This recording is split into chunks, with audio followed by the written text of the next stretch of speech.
On peut être docile et ne pas être flexible. Or, Dieu nous demande de jumeler ces deux qualités-là. Si on veut renoncer à soi pour suivre la volonté de Dieu et nous soumettre à sa volonté, nous devons être dociles et flexibles. Dis après moi, docile et flexible. Oui, avoir une capacité à être facilement orienté par Dieu. Dieu voit au cœur. Nous, les hommes, on peut vouloir que quelqu'un réussisse à tout prix. Fais tout ce qu'il faut pour aider la personne. Mais si Dieu dit non, parce qu'il ne voit pas justement ce qu'il gagne, ou alors il ne voit même pas la sincérité du cœur de la personne, ça ne va pas marcher. Ok, donc si nous ne connaissons pas la volonté de Dieu, eh bien nous ne pouvons pas lui être soumis. Il faut connaître la volonté de Dieu. Dieu dit enseigne-moi. David dit enseigne-moi à connaître tes voies.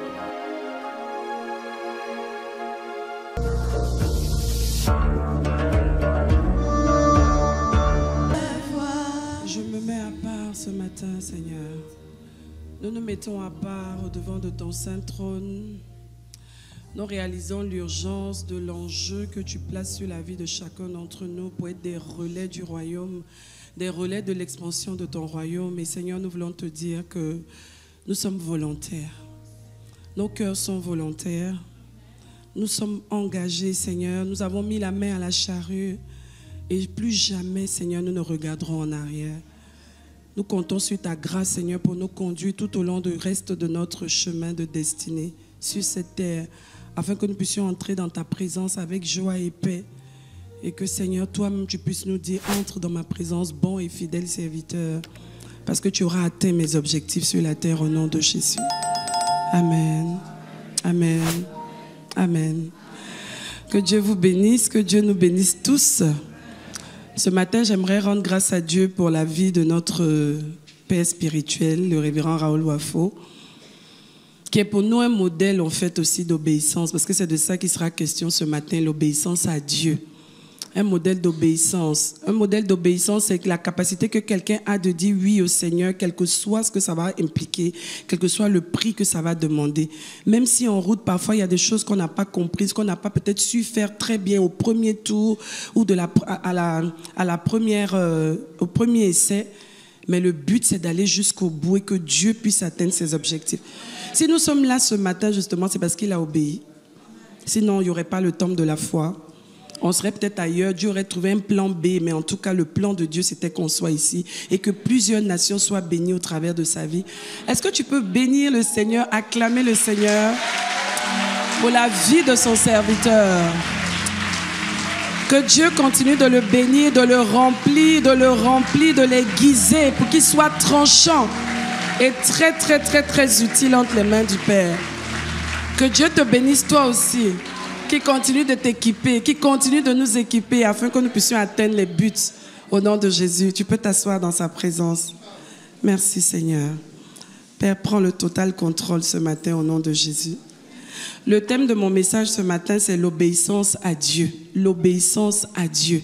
L'obéissance à Dieu. Nous sommes nés de nouveau, nous avons décidé de donner nos vies au Seigneur. Le Seigneur est venu, il nous a parlé, il nous a motivés, il nous a convaincus par le Saint-Esprit que nous puissions lui donner nos vies. Mais nous ne sommes pas juste des personnes qui avons donné nos vies au Seigneur et qui devons vivre en religieux.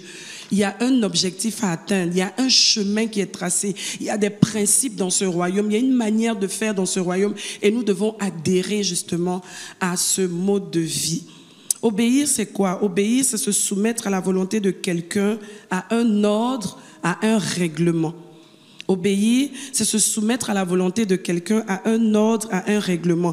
Et la première pensée donc qui vient quand on évoque le mot d'obéissance, ça nous ramène soit à un maître, à un leader, d'accord?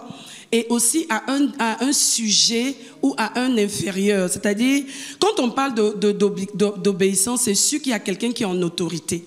Il y a quelqu'un qui est au-dessus. Il y a quelqu'un qui va donner un ordre. Parce que c'est pour ça qu'on va parler d'obéissance. Parce qu'il faudra se soumettre et obéir à cet ordre-là. Donc ce matin, chacun d'entre nous ici, il est question de l'obéissance à Dieu. Ça veut dire que nous reconnaissons que Dieu, notre Père, est notre maître. Il n'est pas juste notre Père, mais il est aussi notre maître. Il est là pour nous conduire, nous donner des instructions. Et nous devrons nous soumettre volontairement et de tout cœur à ces instructions et à ces ordres. Ce matin, dit mon Père, je te reconnais comme étant mon maître et je souhaite de tout cœur, je désire de tout cœur m'engager vis-à-vis de toi. Amen. Maintenant, on va décortiquer ce que ça veut dire justement, cet engagement qu'on prend chaque jour, presque tout le temps dans sa présence. L'obéissance est donc le style de vie qu'impose Dieu aux croyants. Bien que le croyant soit libre de l'accepter ou de le rejeter de par son libre arbitre, Dieu ne force personne, mais il nous dit ce qui est bon à faire. Il nous conseille de choisir le bien et il nous demande de nous soumettre à ses instructions parce qu'il connaît le plan, parce qu'il sait que ce qu'il nous propose, c'est ce qui peut nous épanouir. La preuve, c'est lui notre concepteur, c'est lui qui sait ce qui est bon pour nous. Combien de fois n'avons-nous pas cru que ce que Dieu nous demandait n'était pas forcément le meilleur? Sommes-nous engagés dans des voies et dont les conséquences jusqu'aujourd'hui sont désastreuses? Jusqu'aujourd'hui, Dieu est obligé de ramasser à l'appel, de restaurer, d'essayer de rattraper tout ce que ça a créé comme dégâts. Dieu seul a le plan et Dieu seul connaît le chemin et Dieu seul peut nous conduire sur ce chemin. Donc le véritable croyant est celui qui a compris cette notion d'obéissance et s'est résolu d'obéir à Dieu quel que soit le prix à payer. Vraiment, il faut qu'on note ça. Quel que soit le prix à payer, suivre un maître, ça peut être des moments où ça peut être très agréable, mais il y a des moments où ça peut être très compliqué, ça peut être très difficile, ça peut être demandant. Mais c'est un tout, on décide de s'engager et on va jusqu'au bout. On prend ce qui nous arrange, on prend aussi ce qui ne nous arrange pas. C'est un tout. Amen. Donc, chacun d'entre nous doit être volontaire. Il y a un prix à payer. Il y a un grand prix à payer, mais en même temps, il y a de belles promesses, il y a de belles choses à vivre, de belles expériences. Donc, c'est un mix. Alors, ce matin, la question fondamentale qu'on va traiter, c'est qu'est-ce que l'obéissance et qu'est-ce qu'elle n'est pas? Qu'est-ce que l'obéissance et qu'est-ce qu'elle n'est pas? De façon pratique, prendre des petits points pratiques et puis essayer nous-mêmes de faire un bilan à la fin de ce message. Donc, en premier point, l'obéissance, c'est un mode de vie, comme je disais, donc naturellement, que c'est volontairement imposé le croyant et qui consiste donc, si je me suis volontairement imposé de me soumettre à un maître, je dois apprendre à connaître ce maître. Je dois apprendre à savoir qu'est-ce qu'il attend de moi. Je dois connaître sa pensée, je dois connaître donc sa volonté. Donc, point 1, l'obéissance, effectivement, c'est un mode de vie que c'est volontairement. C'est-à-dire, je décide, je choisis. Je me résous, c'est-à-dire je vais plus loin que la décision et je m'oblige à justement me soumettre à Dieu. Donc je m'impose volontairement et ça va nécessiter justement dans cet état d'esprit-là que je puisse étudier les Saintes Écritures. Parce que les Saintes Écritures, la Bible, c'est le condensé justement de la pensée de Dieu. C'est le condensé de la volonté de Dieu. Si je veux plaire à quelqu'un, si j'ai un maître auquel je dois me soumettre, je dois savoir quels sont ses ordres. Chaque jour, je dois venir pour prendre les ordres, pour faire ce qu'il attend de moi. Chaque jour, je dois demander qu'est-ce qu'on fait aujourd'hui, vrai ou faux. Dans une maison, dans un service, partout, on prend des ordres de nos supérieurs. C'est la même chose. Mais c'est justement la compile des ordres, des promesses ou alors même des instructions que Dieu a pour nous se trouve dans la parole de Dieu. C'est pour ça que chaque fois qu'on va se retrouver à l'église, on va nous inciter à lire la Bible. Chaque fois qu'on va se retrouver à l'église, on va nous inciter à méditer la parole parce que c'est de là qu'on puise justement les ordres, c'est de là qu'on puise la sagesse qu'il faut, c'est de là qu'on peut s'orienter en fait. Oui. Donc on s'impose justement d'étudier la Bible. Dans quelle intention? Pas de l'intention d'avoir beaucoup de versets dans la Bible. À l'époque, on était impressionné. Tu vois quelqu'un, il cite les versets, mais quand il est confronté à une situation de la vie, tu vois que la personne est complètement à gauche. Aucune sagesse humaine, enfin, pas humaine, aucune capacité de pouvoir transcrire tout ce qu'il a eu comme verset dans la tête en manifestation pratique de sagesse dans la vie. Donc même le raisonnement de la personne, quand tu parles avec la personne, tu te rends compte qu'elle est remplie de versets bibliques, mais elle ne sait même pas comment adapter ces versets-là dans la Bible. Et ça, c'est catastrophique. Que Dieu nous aide. Donc, dans l'intention de connaître la parole, de connaître la pensée et la volonté de Dieu, premièrement. Ensuite, de la garder. De garder cette parole. C'est-à-dire, j'adhère à la pensée, à la volonté de Dieu pour la garder au travers du renouvellement de l'intelligence. Le renouvellement de l'intelligence me permet justement de garder, de m'approprier, d'accumuler, c'est-à-dire de commencer à comptabiliser et à garder à l'intérieur de moi et à créer un dépôt à l'intérieur de moi. C'est ça en fait. Donc ça crée le renouvellement de l'intelligence parce que je commence à scruter la parole, je comprends la pensée de Dieu, je demande au Saint-Esprit de m'aider à comprendre comment la manifester dans la vie et au fur et à mesure que le Saint-Esprit m'explique ça, je commence à changer mon système de pensée. Et après ça justement, je commence à pratiquer au quotidien la parole de Dieu. Sinon, je pourrais sûrement faire des choses, on va le voir, pas parce que je suis convaincu, pas parce que je comprends, mais juste par suivisme.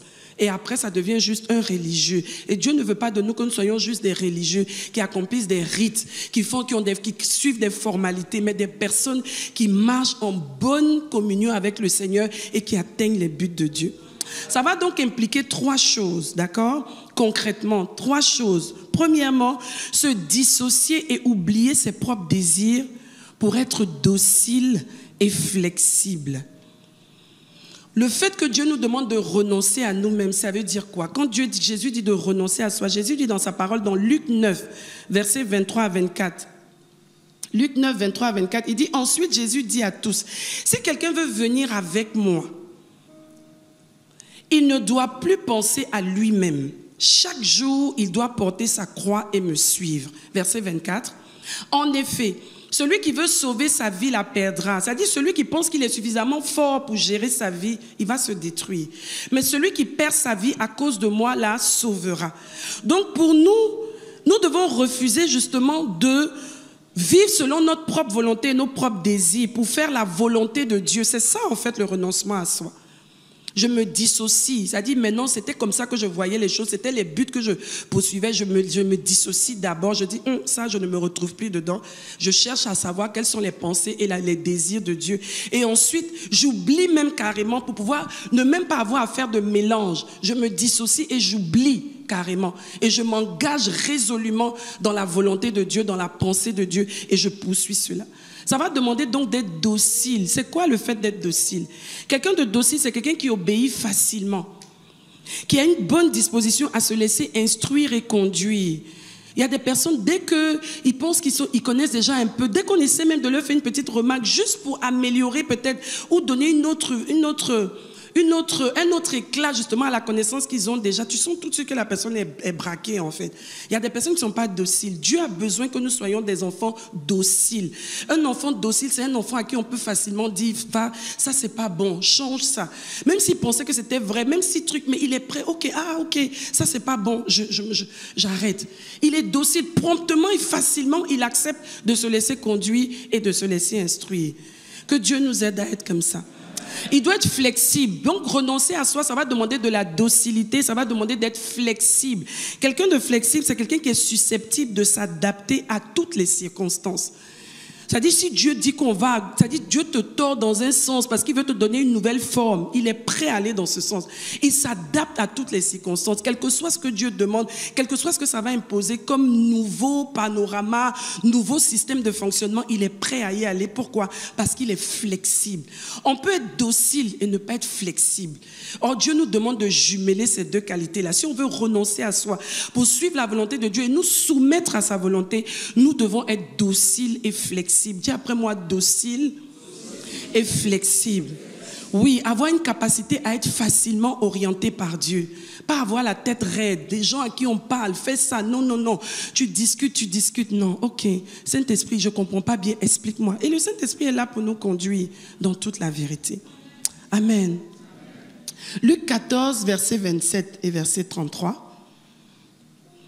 Celui qui ne porte pas sa croix et qui ne me suit pas, celui-là ne peut pas être mon disciple. C'est-à-dire, si quelqu'un n'a pas la capacité d'être docile et flexible pour accepter la croix, les circonstances et tout le chemin qui est tracé, cette personne-là ne peut pas être mon disciple. Cette personne-là peut être membre d'une église.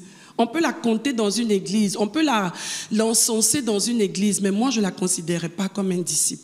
Or, tous, notre objectif, c'est d'être des vrais disciples de Christ. Ici, justement, le deuxième point de la vision, c'est faire des disciples. Donc, Dieu nous emmène dans cet endroit aussi pour faire de nous des vrais disciples. Et les vrais disciples, c'est quelqu'un qui est résolu à obéir à son maître. Quand on parle de disciples, on parle de maître. Donc, si nous voulons être des disciples, ça veut dire que nous reconnaissons qu'on a un maître et nous devons suivre ce que le maître nous dit. Verset 33. Jésus ajoute ainsi, parmi vous, si quelqu'un ne laisse pas tout ce qu'il possède, cette personne ne peut être mon disciple. C'est-à-dire, si la personne n'a pas la capacité de s'oublier, oublier tout ce qu'elle avait comme désir, impossible pour cette personne-là d'être mon disciple. C'est pour ça que dans Galates 6, verset 3, il est écrit, si quelqu'un se croit important, si quelqu'un se croit important, lui qui n'est rien, il se trompe. Si quelqu'un se croit important, lui qui n'est rien, il se trompe. Parce qu'effectivement, personne ne peut avoir confiance en lui-même en termes d'obéissance si ce n'est par l'œuvre de la parole en nous et au travers de nous, par l'assistance aussi du Saint-Esprit. C'est la capacité que nous avons justement d'écouter et de nous remettre entre les mains du coach que Dieu nous a donné, notre maître nous a donné, qui peut nous aider justement à pouvoir grandir dans notre obéissance. Mais si on est dissocié de la parole, c'est impossible. Remarquez vous-même, chaque fois qu'on se retrouve à commencer à être loin de la parole, c'est là qu'on commence à faire plein de compromissions. Parce que ça nous met dans une bonne conscience par rapport à ça, et pourtant, ce n'est pas ce que Dieu veut.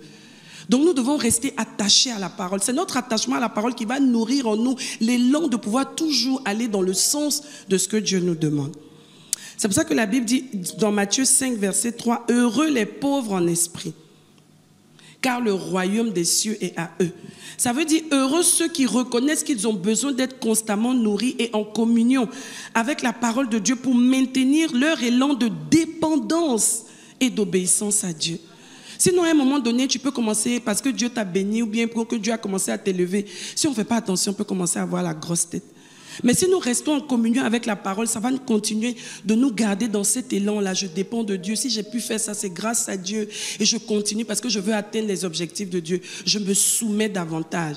J'ai vu les résultats de l'obéissance et je réalise et je valorise ces résultats et je valorise donc l'obéissance. Alors l'obéissance, c'est l'action avec l'attitude. On va décortiquer maintenant. L'obéissance, c'est l'action avec l'attitude. Ce n'est pas juste que je te demande de faire quelque chose, tu le fais. Le révérend te demande de faire quelque chose, tu le fais. Dieu te demande de faire quelque chose, tu le fais. Mais tu le fais en murmurant. Quand tu le fais en murmurant, ça ne compte pas. Devant les gens, on va te solliciter, on va te dire, oh non, ce frère-là, oh. Non, à l'église, là, vraiment, s'il y a quelqu'un à qui Dieu parle et il obéit, c'est lui. Et pourtant, devant Dieu, ce n'est pas toi. Parce que Dieu regarde au cœur. Les hommes regardent à l'apparence, sont souvent impressionnés par l'apparence, peuvent être manipulés par les faits apparents. Mais Dieu n'est pas manipulable. Dieu regarde au cœur. Il regarde les motivations. Donc l'obéissance véritable, c'est l'obéissance qui vient du cœur. Et c'est ce qui fait la différence. Toute la différence. On peut être à l'église et puis on a l'impression que telle personne, c'est comme si elle manque de faveur ou elle manque de grâce.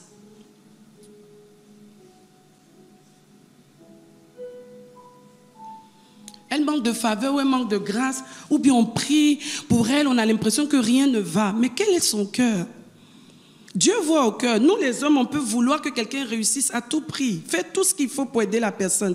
Mais si Dieu dit non, parce qu'il ne voit pas justement ce qu'il gagne, ou alors il ne voit même pas la sincérité du cœur de la personne, ça ne va pas marcher. À un moment donné, tout va s'arrêter. Donc Dieu regarde à notre cœur. Je peux envoyer 2 personnes. Dieu peut envoyer 2 personnes à Adjamé. Les 2 arrivent à Adjamé. On va conclure qu'effectivement, ils sont allés à Adjamé, elles ont fait la course. Mais il y en a une qui est en chemin, vraiment. Pourquoi c'est toujours moi qu'on doit envoyer? Vraiment. Commencer à se plaindre. Ce matin-là, moi, j'aurais bien voulu dormir, oui, mais... Mais tu es allé à Adjamé. Tu as fait la course. Devant tout le monde, tu as ramené ce qu'on t'a demandé, mais devant Dieu, tu n'es pas quelqu'un de bien. Tu n'es pas quelqu'un d'obéissant. Tu n'es pas soumis. Tu fais peut-être les choses par motif de conscience, mais tu n'es pas engagé dans ce que tu fais. Donc ce matin, c'est vraiment de scruter pour savoir quel type d'obéissance nous avons vis-à-vis de notre Dieu. Est-ce que c'est une obéissance juste par défaut? On n'a pas d'autre choix? Ou c'est une obéissance de cœur? En effet, l'obéissance sans la soumission est une forme d'esclavage. C'est de la tromperie. Vous savez, les esclaves, ils n'ont pas le choix. Ils ont un maître qui les a achetés, ils sont obligés de faire ce que le maître veut, qu'ils adhèrent ou qu'ils n'adhèrent pas, ils sont obligés. Dieu ne veut pas qu'on fonctionne avec lui comme si on était des esclaves. Et en plus, il va pas comptabiliser en fait ce que nous faisons parce que ça ne vient pas du cœur. C'est faire les choses sans adhésion de cœur par obligation, soit morale, soit physique. Je fais parce qu'on doit me payer. Je fais parce qu'à la fin du mois, peut-être on va me donner quelque chose. Je fais parce que je peux avoir une récompense. En ce moment-là, ce n'est pas vrai.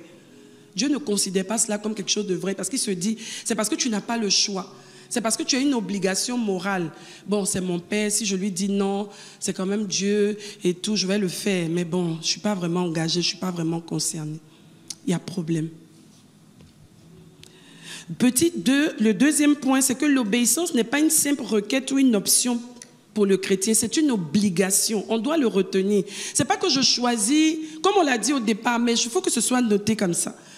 C'est pas que je choisis d'obéir à Dieu, telle chose m'arrange. Non, si je m'engage jusqu'au bout et à 100%, pas à moitié. Je m'oblige à faire ce que Dieu me demande. À partir du moment où nous sommes engagés avec le Seigneur, Dieu doit pouvoir compter sur nous pour tout ce qu'il va nous demander. Dieu doit pouvoir compter sur nous. J'aime bien cet amen. Dieu doit pouvoir compter sur nous, pas pour une partie, pas pour certaines choses, mais pour toutes choses.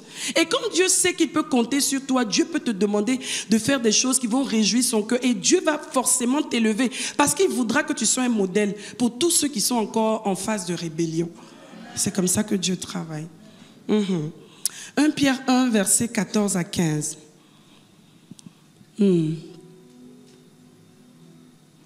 Comme des enfants obéissants, ne vous conformez pas aux convoitises que vous aviez autrefois, quand vous étiez dans l'ignorance. Mais puisque celui qui vous a appelé est saint, vous aussi soyez saints dans toute votre conduite selon qu'il est écrit. Chacun d'entre nous doit rechercher à manifester le caractère de Christ. Notre modèle, c'est qui? C'est Christ. Il est venu sur la terre, il a marché sur la terre pour nous montrer qu'il y avait la possibilité justement de régner, de dominer sur le péché et de vivre en parfaite communion et soumettre nos vies à la volonté de Dieu. Il ne faisait rien sans faire appel à son Père. Tout ce qu'il faisait, et il le disait clairement, je fais ce que mon Père m'a demandé. Je prends mes ordres chez le Père et j'accomplis cela sur la terre. Non ma volonté, mais la volonté du Père. Même quand c'était au plus difficile, à Golgotha, il a dit, je vais y aller. Ça va aller, je vais le faire. C'est dur, Seigneur. J'ai besoin que tu... Si ce n'était pas ta volonté, j'aurais abandonné. Mais comme c'est ta volonté, j'irai jusqu'au bout. Donc, chacun d'entre nous doit être engagé de cœur pour que vraiment les plans de Dieu puissent arriver à manifestation. Une obligation sur nos vies. L'obéissance, ce n'est pas un étalage de rites, de formalités. Oh, je viens à l'église tous les dimanches. Non, ce n'est pas ça être obéissant. Je donne ma portion d'alliance. Ce n'est pas forcément ça. Ça fait partie, mais ce n'est pas juste des rituels, des formalités. Au point où il y a des personnes qui se sentent en bonne conscience parce qu'elles ont peut-être fait quelque chose. Mais c'est pas, Dieu comptabilise tout. Depuis le matin jusqu'au soir, pendant toute la semaine. Ce n'est pas juste le fait d'être culte. C'est bien d'être culte. Mais le tout, c'est que le culte vienne nous donner la force et nous équiper pour mieux aimer Dieu, pour mieux lui faire confiance et pour mieux lui obéir. C'est ça en fait. Sinon, c'est de la religion. Je viens au culte. Il y a des personnes, par exemple, tu n'es pas venu peut-être pendant un mois. Bon, peut-être dans le couple, on s'est dit, bon, ou les enfants, les gens vont demander après toi pardon, aujourd'hui, habille-toi, va à l'église. Non. Ce n'est pas de l'obéissance en fait à Dieu. C'est si Dieu nous demande de faire des choses, il sait pourquoi. Pourquoi Dieu a suscité les cultes? On aurait pu tous rester à la maison. C'est parce qu'il sait qu'il veut qu'on soit nourris. Il a mandaté des hommes de Dieu qu'il a équipés, à qui il a donné la révélation pour qu'ils puissent nous parler. Et que nous puissions obéir, pas juste être impressionnés par le message, mais sortir du message les instructions, les codes, les principes que Dieu attend de nous en fait. Amen. Galates 4, verset 9. Mais à présent que vous avez connu Dieu, que nous avons connu Dieu, ou plutôt que nous avons été connus de Dieu, comment retournerons-nous à des faibles et pauvres rudiments auxquels de nouveau nous voulons nous asservir? Non. On est dans une dynamique de foi, on est dans une dynamique de productivité, on est dans une dynamique prophétique pour atteindre les objectifs de Dieu. On n'a plus le temps pour des futilités, des rituels. Tu vas te retrouver dans un endroit non. Et vous savez, l'homme aime tellement le mysticisme qu'on le mystifie.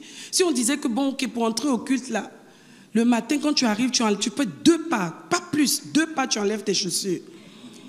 Après les 2 pas, il y a une cuve.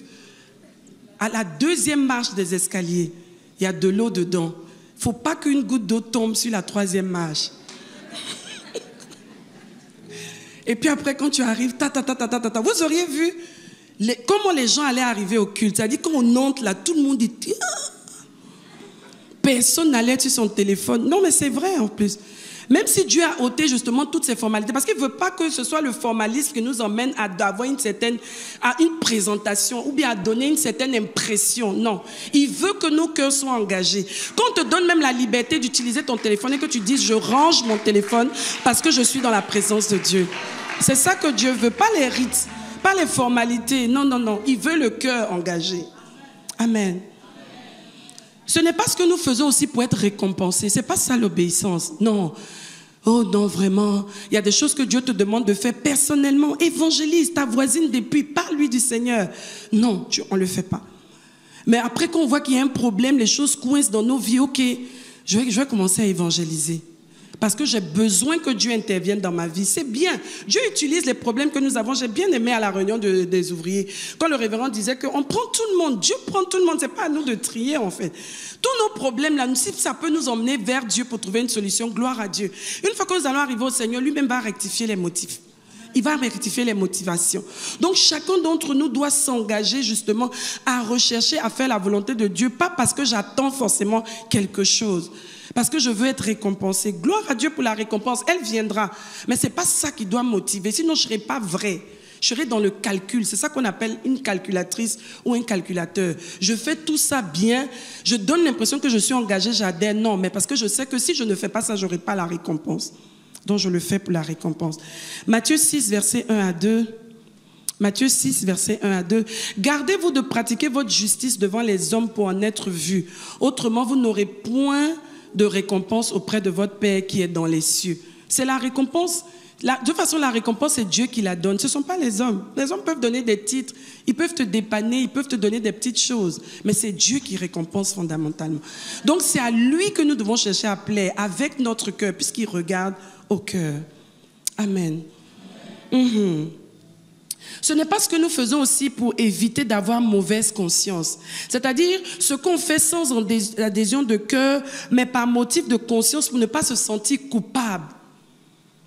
Comme je disais tout à l'heure, ou même, il y a des choses que je fais dans la maison du Seigneur parce que je n'ai pas envie qu'on m'identifie, qu'on commence à trop regarder vers moi, à poser trop de questions. Non. Je dois faire les choses parce que Dieu veut que je les fasse comme il veut. Je ne fais pas les choses parce que je ne veux pas me sentir coupable. Je fais les choses parce que j'aime faire ça. Et je me sens bien quand je fais ça. Je crois que c'est ce qui est bon. Et je fais même la promotion de ça pour que tout le monde réalise que c'est ce qui est bon à faire. Pas parce que, bon, on n'a pas envie d'être coupable, ou on est dans un groupe de personnes, on veut présenter d'une certaine manière. Non. Dieu voit tout ça et il a horreur du faux. L'obéissance est donc la réponse à une bonne et pure conscience, donc une motivation pure au devant du Seigneur.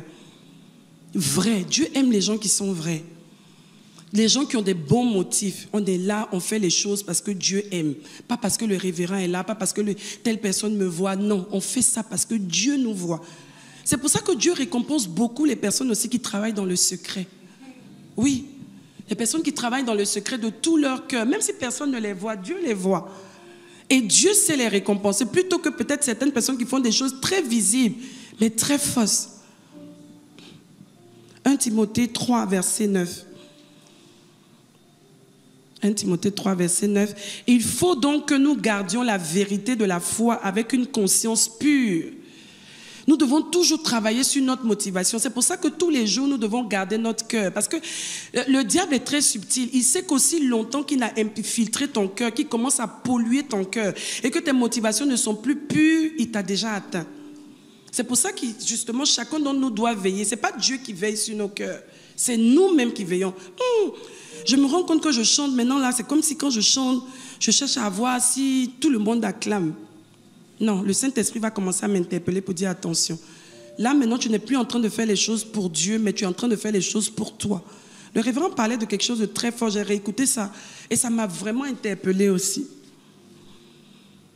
Dieu peut dire à quelqu'un, tu te rends compte que dans tel domaine, tu fais 60-80% de ce que tu fais, ce n'est pas pour moi. C'est pas pour âme, c'est grave. Et qu'en est-il de nous? Et il a même dit ça, que Dieu, si tu me parles comme ça, ça veut dire, peut-être dis-moi aussi par rapport à moi-même. Beaucoup de choses que nous faisons aujourd'hui, on est dans un monde où il y a tellement de semblants. Est-ce qu'on fait les choses juste pour paraître spirituel? Pour paraître bien devant les gens, puisqu'on est dans un cadre qui impose cela, ou on le fait parce que ça vient de notre cœur? 2 Timothée 1, verset 3. Nuit et jour, quand je prie, je dis toujours ton nom et je remercie Dieu que je sers. Je remercie Dieu que je sers avec une conscience pure comme mes ancêtres l'ont fait. Chacun d'entre nous doit pouvoir le dire. Père, je te remercie de ce que tu me donnes de te servir avec une conscience pure. Je veux servir Dieu avec une conscience pure. Je veux que mon cœur n'ait rien à me reprocher, que le Saint-Esprit n'ait rien à me reprocher. Que je sois soumis. Quand Dieu demande de faire telle chose, je le fais. Même si je suis la seule à le faire, que les autres ne le font pas, moi je fais ce que Dieu me demande. Oui, c'est ça. On a des exemples dans la Bible. L'exemple de Saül, par exemple, qui s'est retrouvé en train de faire le contraire de ce que Dieu lui avait demandé de faire et que le prophète Samuel lui avait demandé de faire. Parce qu'à un moment donné, il a commencé à se sentir grand, il a été choisi. Et ça peut arriver à beaucoup d'entre nous. Il y a plusieurs exemples dans la Bible qu'on peut prendre. Mais notre modèle à nous, c'est le modèle du Seigneur Jésus. Moi, je me pose la question de savoir, Jésus est arrivé sur la terre, mine de rien. C'était quand même Dieu.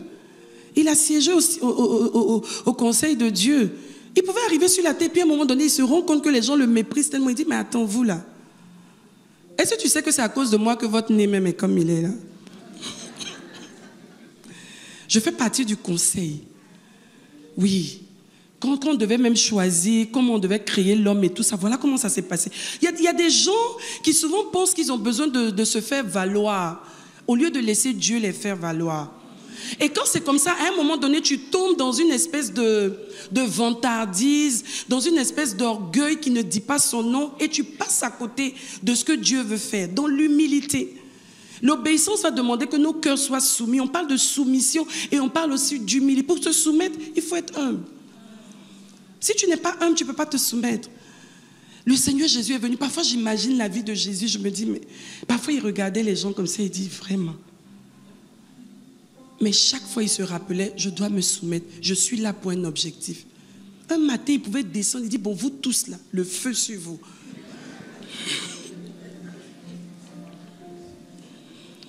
Et puis le feu. Mais il faisait tout. C'est tellement impressionnant. Il faisait tout humblement sous la conduite des instructions de son Père. C'est ce que Dieu attend de nous. Tous les jours, on chante ici, Jésus, c'est notre modèle. Mais c'est ça, Jésus. Ce modèle-là, c'est ça, en fait. Quand Dieu nous parle, quand Dieu nous donne des instructions dans notre comportement, dans notre caractère, dans nos actions, comment est-ce qu'on réagit ? Comment est-ce qu'on réagit? Est-ce qu'on est volontaire? Est-ce qu'on est docile? Est-ce qu'on est prompt à faire ce que Dieu nous demande ou on discute? Et même si on discute, est-ce que Dieu arrive à nous convaincre?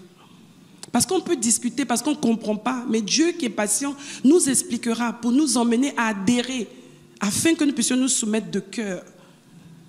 Mais est-ce que nous sommes volontaires ou nous choisissons certains aspects de nos vies et disons non, ça Seigneur, vraiment, je veux bien que tu interviennes ici, mais ici non.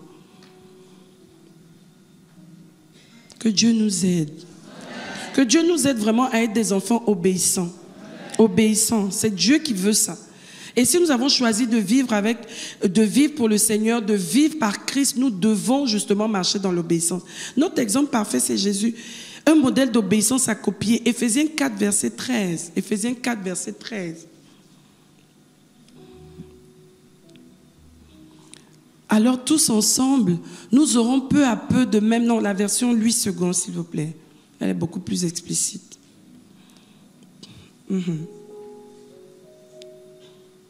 Ok. Jusqu'à ce que nous soyons tous parvenus à l'unité de la foi et à la connaissance du Fils de Dieu, à l'état d'homme fait à la mesure de la stature parfaite de Christ. Voici là où nous devons aller en fait. Des imitateurs de Christ en termes d'obéissance, en termes d'humilité. Il n'a pas regardé comme une proie arrachée, comme une affaire sur laquelle on doit discuter. Non, il a décidé de descendre et d'accomplir la volonté de son Père. Il s'est humilié jusqu'à la croix. Son obéissance l'a emmené jusqu'à la mort sur la croix. C'est-à-dire tu viens pour une mission et tu sais que la fin de la mission, c'est de mourir. Et tu t'engages dans cette mission, tu vas jusqu'au bout. Et tu sais que la fin, c'est la mort, ce n'est pas discutable. Et tu dis, Seigneur, si c'est ce que ça demande, si c'est là où on doit aller, je m'engage. Et j'y vais. Et Dieu l'a souverainement élevé. Au-dessus de tout, Dieu l'a souverainement élevé. Parce qu'il a été obéissant jusqu'à la mort. La mort, c'était son but à lui, qu'il devait atteindre pour que nous soyons rachetés. Que chacun d'entre nous, à la fin de notre vie, Dieu puisse dire, ton obéissance a apporté telle chose au royaume, pour le compte du royaume, par toi. Voici des personnes qui ont été gagnées. Voici comment telle chose ont pu être faites. J'ai pu compter sur toi pour atteindre tel objectif. Je parlais du révérend ce matin, mais chacun d'entre nous, il y a des enjeux sur nos vies. On peut partir de cette terre-là et puis on va nous faire nos raisons. Oh oui, la femme la plus extraordinaire. Ça existe. Mais au fond de soi, est-ce que c'est vraiment ce qui a été? Les gens, on les paye. Ils viennent, ils écrivent des poèmes, des choses terribles. Donc vous tous qui êtes assis même au deuil, vous dites, la femme, c'est d'elle on parle comme ça. Mais tout le monde sait que ce n'était pas ça en fait. Donc ce matin, c'était juste à attirer l'attention de chacun d'entre nous. Nous sommes dans une ère de la fin. La fin des temps est là, c'est visible. Tout le monde, même les païens reconnaissent que ça ne va plus. Que le monde là va bientôt peut-être s'arrêter. Et ils le disent. Parce que les faits sont graves. Et nous qui sommes enfants de Dieu, c'est notre obéissance par amour pour Dieu. Et parce que nous avons confiance en Dieu, notre foi, qui vont nous garder jusqu'à ce que Jésus revienne. Qu'il nous prenne.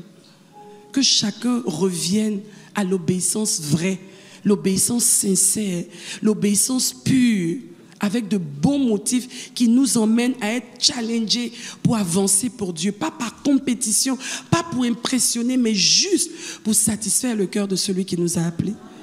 Que Dieu nous bénisse.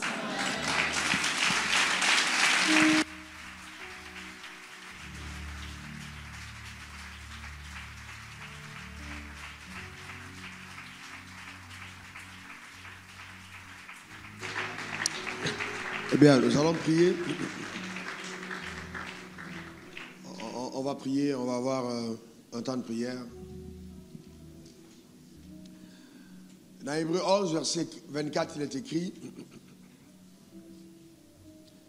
c'est pas la fois que Moïse est venu grand il refusa d'être appelé fils de la fille de Pharaon. Hébreux verset 27, il est écrit, c'est pas la fois qu'il quitta l'Égypte sans être effrayé de la colère du roi, car il se montra ferme comme voyant ce qui est invisible. Nous allons donc prendre la décision. Obéir est une conséquence d'une décision. Obéir est un acte de foi, c'est par la foi. Nous croyons, nous disons je vais obéir à Dieu. Nous allons prendre la résolution de lui obéir, même au prix de certains sacrifices et douleurs, parce que quelque part, nous percevons les enjeux qui sont rattachés à notre obéissance. Élève ta voix personnellement et prie à Dieu. Prends l'engagement ce matin, prends l'engagement personnel. Père, je prie dans le nom suprême de Jésus de t'obéir davantage. Car derrière cette obéissance, je vois les enjeux qui sont attachés, l'impact dans les vies, les intérêts du royaume. Je prie au Dieu, dans le nom suprême de Jésus, que chacun d'entre nous mesure, éternel, l'importance de ces enjeux élevés, dans le nom suprême de Jésus, afin que ton nom soit glorifié. Père, je prie au Dieu, que chacun s'engage, que chacun nous prions pour vraiment un engagement volontaire à t'obéir, à t'obéir, à t'obéir, à t'obéir. Tu nous as donné la capacité à t'obéir. Tu ne nous demandes pas de faire ce que nous ne sommes pas capables par toi de faire. Éternel, donne-nous de t'obéir, de faire ta volonté sur la terre des hommes, de t'obéir même au prix de certaines douleurs, de t'obéir même au prix de certaines douleurs, dans le nom suprême de Jésus. Merci pour ta fidélité, que ton nom soit béni, au nom suprême de Jésus. Alléluia. Eh bien, nous allons aussi continuer de prier et demander à Dieu de nous enseigner vraiment à connaître sa volonté et que nos cœurs ne soient pas des cœurs endurcis. Psaume 25, verset 4 à 5, on va lire. Psaume 25, verset 4 à 5. Éternel, fais-moi connaître tes voies, enseigne-moi tes sentiers. Conduis-moi dans la vérité et instruis-moi, car tu es le Dieu de mon salut, tu es toujours mon espérance. Face à certaines décisions de vie, souvent là nous perdons la docilité de notre cœur. Nous refusons d'embrasser les voies du Seigneur. Un, peut-être parce que nous ne les connaissons pas. Deux, ça peut être parce que le cœur a été endurci. On ne connaît pas les voies. et nous embrassons les voix qui ne sont pas celles du Seigneur. Par exemple, l'alerte ou la mise en garde prophétique tout à l'heure concernant une sœur qui est en relation avec un impie. Qui est en relation. D'abord, il y a deux, c'est-à-dire le péché est dans deux dimensions. La relation en deux impies. Et le Seigneur met en garde. Ok, donc si nous ne connaissons pas la volonté de Dieu, eh bien nous ne pouvons pas lui être soumis. Il faut connaître la volonté de Dieu. Dieu dit, enseigne-moi. David dit, enseigne-moi à connaître tes voies. Nous allons prier donc maintenant que le Seigneur nous enseigne à vraiment à connaître sa volonté. Que sa volonté soit gravée dans nos cœurs. Nous la découvrons par révélation de l'Esprit. Parce que nous sommes résolus à faire sa volonté. Élève ta voix. Ça peut être dans ton entreprise, ça peut être dans ton ministère, ça peut être dans ta conduite personnelle, dans le choix de ton conjoint, ça peut être dans tous les domaines de ta vie, la gestion de ton argent. Élève ta voix, prie le Seigneur dans le nom suprême de Jésus. Seigneur, donne-nous, enseigne-nous, enseigne à chacun d'entre nous, enseigne-nous par ton Saint-Esprit, enseigne-nous à connaître ta volonté, qu'elle soit gravée dans nos esprits par le Saint-Esprit. Enseigne-nous à connaître ta volonté et à nous soumettre à ta volonté, Père. À nous soumettre à ta volonté dans le nom suprême de Jésus. Que ton nom soit béni pour tes œuvres. Merci Seigneur. Enseigne-nous à nous soumettre entièrement à ta volonté, à nous soumettre. Père, je bénis ton nom. Que ton nom soit célébré, que ton nom soit béni. Au nom suprême de Jésus. Alléluia. Ésaïe 1, verset 19 à 20, il est écrit: si vous avez de la bonne volonté et si vous êtes docile, vous mangerez les meilleures productions du pays. L'une des raisons pour lesquelles Satan combat l'obéissance, c'est parce qu'il connaît la récompense qui est rattachée au fait d'obéir. Il dit, mais si vous résistez et si vous êtes rebelles, vous serez dévorés par le glaive, car la bouche de l'Éternel a parlé. Voyez-vous, la résistance de Dieu est à l'égard, vous voyez, se manifeste à l'égard de ceux qui sont rebelles. Mais quand nous sommes dociles, la faveur de Dieu nous accompagne. La faveur de Dieu est notre partage et notre portion. Prions pour la docilité dans la gestion de nos ressources, dans la gestion de notre corps, de notre aide, de notre vie. La docilité au nom suprême de Jésus. Père, nous voulons être dociles. Je prie pour la docilité, la véritable docilité. Oh Dieu, afin qu'au travers de cette docilité, nous puissions jouir de tout ce que tu nous réserves sous le soleil, dans le nom suprême de Jésus. Béni sois-tu pour la richesse de ta grâce. Merci pour tes œuvres extraordinaires qui s'accomplissent au travers de nos vies. Merci, Éternel, pour ta puissance éternelle en œuvre. Nous bénissons ton nom. Merci pour nos cœurs rendus dociles par le Saint-Esprit. Merci, Seigneur, que ton nom soit glorifié dans le nom suprême de Jésus. Alléluia. Alors, nous allons enfin prier pour aimer le Seigneur de tout notre cœur, de toute notre âme, de toute notre pensée, de toute notre force. C'est le premier commandement. La raison pour laquelle les gens n'obéissent pas à Dieu, c'est qu'ils ne l'aiment pas. Il dit, si vous m'aimez, vous gardez mes commandements. Les gens n'obéissent pas parce qu'ils ne l'aiment pas. Si vous aimez Dieu, lui obéir devient quelque chose de facile. Donc, aimer Dieu de tout son cœur, c'est l'aimer avec tout ce que tu as. Si tu aimes Dieu et que Dieu te dit, voici ce que je veux que tu poses comme acte dans ma maison, comme on l'a vu tout à l'heure par le révérend Néné, tu le feras sans aucun problème parce que tu aimes Dieu. Ton âme, c'est ton être. On n'a pas besoin de te forcer. On te dit, il y a une rencontre dans la maison de Dieu. Tu cours, c'est une joie pour toi. Ton âme se délecte de sa présence. Tes pensées, ce sont tes motivations. La raison pour laquelle tu fais ce que tu fais. Vous pouvez être deux à faire des affaires, deux à travailler, mais il y a un qui dit, je le ferai de cette manière pour que Dieu soit glorifié dans mon travail. Il faut que quand les gens le voient, ils voient la gloire de Dieu. Que ce soit donc, et puis de toute ta force, ton énergie. Avec tout ce que tu as, tu mets ton énergie au service de Dieu. Frères et sœurs, j'expliquais aux ouvriers et en deuxième année à l'école biblique, écoutez-moi, à l'école du potier, écoutez-moi attentivement, même chez le royaume de Dieu, il y a des exigences. Le royaume de Satan. Satan est exigeant, très exigeant. Le royaume de Satan est un royaume qui demande beaucoup de choses. Il y a des réunions nocturnes. Souvent, on te demande de te lever à 2 h du matin, nu, au milieu de ton salon. On a prié pour beaucoup qui sont sortis de beaucoup de travers. Il y a des livres que tu dois lire, des tests que tu dois passer. Voyez-vous, mais nous dans le royaume des cieux, nous pensons que les choses vont juste arriver comme ça. Non, nous devons aimer Dieu véritablement et dire, Seigneur, quel que soit le prix à payer, je paierai ce prix pour honorer ton nom. Élève ta voix maintenant, prie le Seigneur pour cet amour dans ton cœur. Prie-le, déclare dans le nom suprême de Jésus, Tu veux grandir dans l'amour de Dieu. Grandis véritablement dans son amour au nom suprême de Jésus. Grandis dans la révélation de cet amour au nom suprême de Jésus, afin que rien dans ta vie ne passe au-dessus, ne se mette au-dessus de ton attachement, de ton amour pour ton Créateur, dans le nom suprême de Jésus. Père, que rien ne prenne ta place dans nos vies. Rien ne prenne ta place. Tu sois le premier, la première motivation de notre être. Éternel Dieu de gloire sur la terre des hommes. Agis en nous, agis par nous.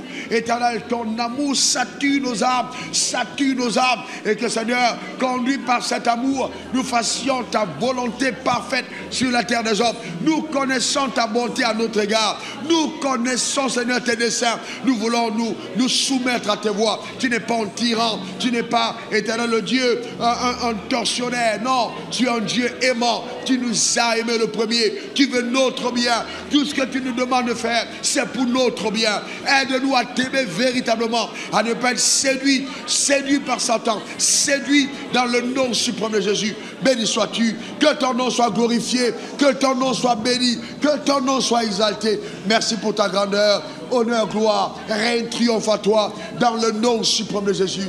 Alléluia, gloire à l'agneau. Merci Seigneur, au nom suprême de Jésus. Amen.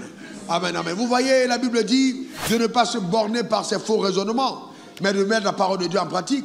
Satan est un séducteur. Satan vient compromettre la parole en nous faisant croire, voyez-vous, que si nous empruntons une voie qui est contraire à ce que la parole de Dieu nous recommande, nous aurons pris un raccourci qui nous permettra d'avoir une vie meilleure. Non, Dieu veut 1 milliard de fois plus que toi ton bien-être.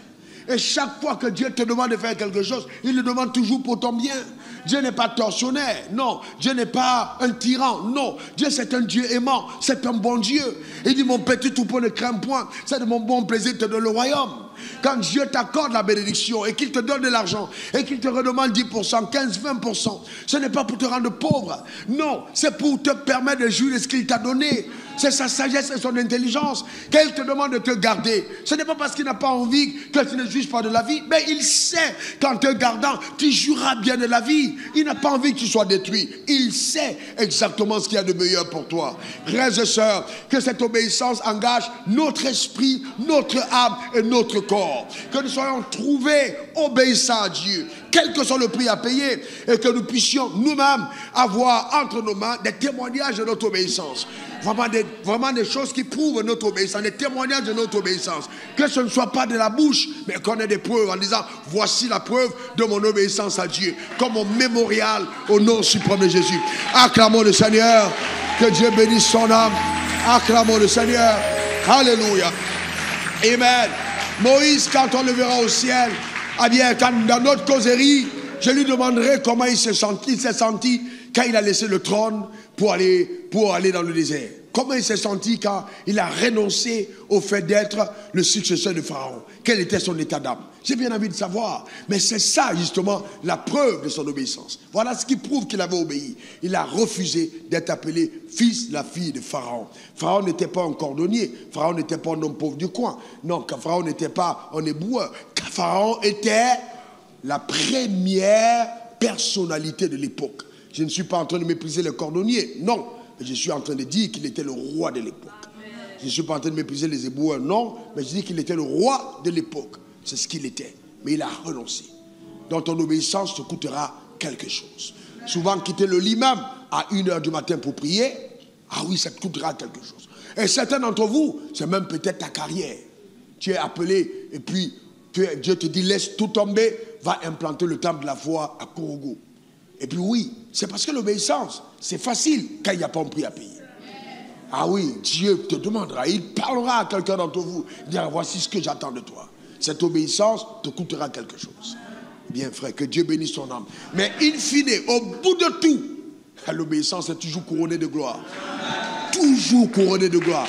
Montrez-moi un homme que Dieu a élevé dans cette génération. Je vais vous montrer un homme qui a obéi à Dieu. L'obéissance est toujours couronnée de gloire. Eh bien oui. Et je veux dire à quelqu'un, tu as refusé la corruption, tu t'es mis à part, les gens qui sont à côté de toi prennent les pots de vin, mais tu dis non. Je veux te dire que ça, c'est toujours récompensé par Dieu. Dieu ne laisse jamais tomber les personnes qui lui sont dociles, qui sont obéissants. Que le Seigneur te bénisse abondamment. Eh bien, peut-être ce matin, le Saint-Esprit est en train de te parler. Et dans l'obéissance consistera à dire, j'accepte Jésus dans ma vie. J'accepte Jésus dans ma vie comme étant mon Seigneur et mon Sauveur personnel. Lève ta main droite si tu es touché ce matin. Et tu dis vraiment, je veux marcher avec Jésus. Je veux tout laisser tomber, tout abandonner. Je veux suivre Jésus. Je veux mettre la main à la charrue et ne plus regarder en arrière. Lève ta main droite. Tu veux prendre cette décision pour la première fois ce matin. Lève ta main, je veux prier avec toi. Tu as la conviction. Parce que s'il te parle et que tu n'obéis pas, la destination finale, c'est l'enfer. Est-ce qu'il y a quelqu'un parmi nous ce matin qui veut faire la paix avec Jésus? Que le Seigneur vous bénisse. Quelqu'un qui est connecté en direct dira après moi, Seigneur Jésus. Qui est connecté en direct, bien faisons la prière ensemble pour aider ceux qui sont en direct. Seigneur Jésus, que ton nom soit béni. Je te consacre ma vie. Je renonce à la vie dans la chair, à la vie dans le péché. À partir d'aujourd'hui, je décrète, je déclare que tu es le Sauveur, le Seigneur de mon âme. J'ai divorcé avec Satan. Il n'est plus mon époux, plus mon conjoint. C'est terminé. On s'est séparés. J'entre en alliance, en mariage avec Christ, mon Rédempteur et mon Sauveur, au nom suprême de Jésus. Amen, amen et amen. Que Dieu vous bénisse abondamment. Amen. Asseyez-vous un moment.